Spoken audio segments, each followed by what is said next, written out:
Excuse me.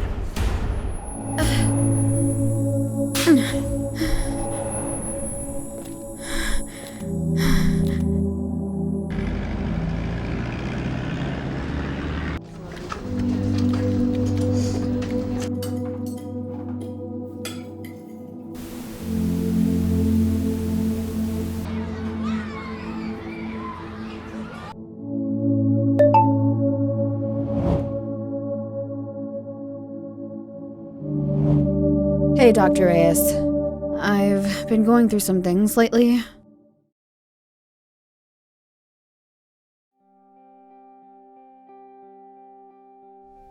Exhaustion, confusion, sadness, anxiety. Imagine going through your day when suddenly you're faced with a situation that brings back memories of painful things in your past. What you feel is so intense and you aren't even sure that you can keep going. That feeling is what it's like to have a trauma response. Trauma is an intense, disturbing experience, often abuse, that can leave you feeling helpless to carry on. It might come from a single event, or it could be caused by an ongoing problem. Trauma might even be the result of a series of experiences from different sources. And while it can show itself through physical reactions, it's important to understand the psychological effects of trauma. You're reminded of past trauma through a trigger, something that sets off a memory or a flashback, and you go right back to that feeling of your original trauma.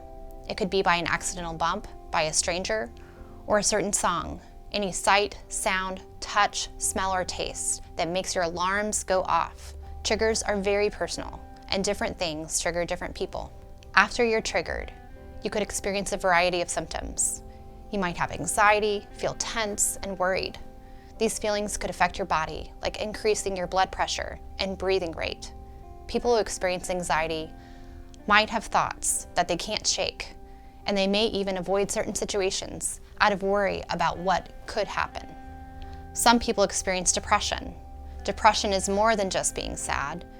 If you don't have any interest or pleasure in daily activities, have sudden changes in your weight or your mood, have trouble sleeping, or you're sleeping too much, you might be suffering from depression.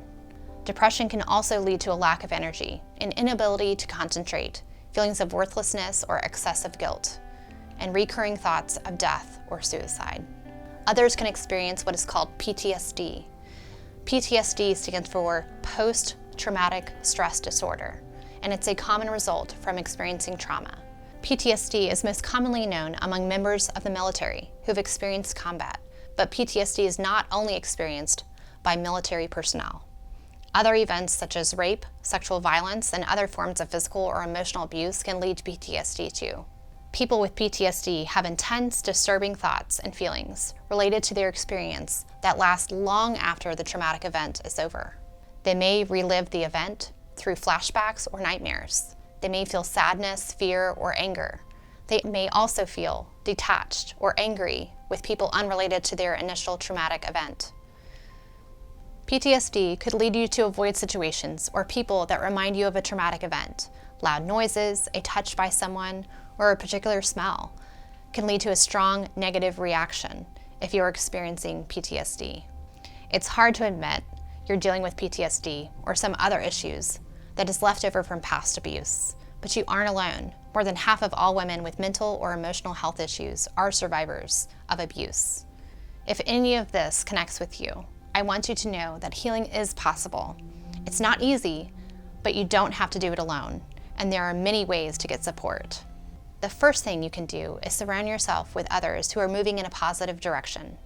It's no secret to anyone that a lot of negativity surrounds us.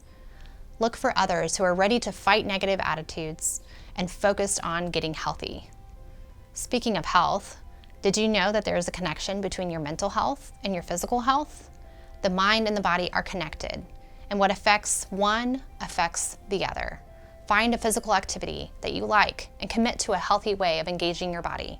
Creative expression is another excellent tool for mental health. Listening to music, writing, reading poetry, taking an art class, these are just a few examples of how you can get your creative juices flowing. And remember to be kind to yourself.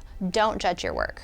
This is all about having an outlet to release energy and express yourself in ways that can heal your mind and body. Also, getting professional help is always a good idea. Listen to Aziza's story of the difference seeking help has made in her life. My mental health professional helped me hold myself accountable and not feel like I was alone and the whole burden was always on me as a single widowed mother.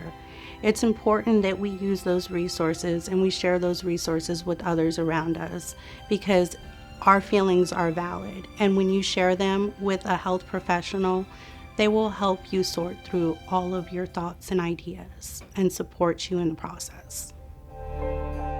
For too long, there's been a stigma around mental and emotional health. Thankfully, we're starting to see signs that attitudes are changing. Pursuing mental health is becoming a normal part of life through professional care, support groups, individual therapy, and spiritual communities.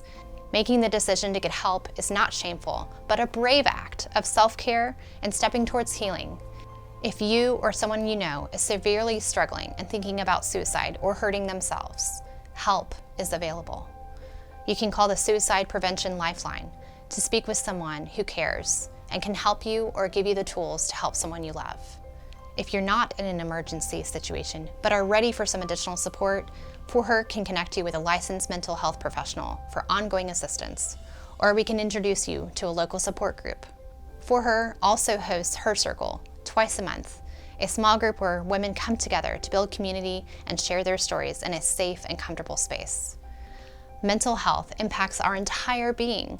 Getting the support that we need can empower us to live the lives that we want for ourselves. But in the end, we're not alone, and we can get through anything together.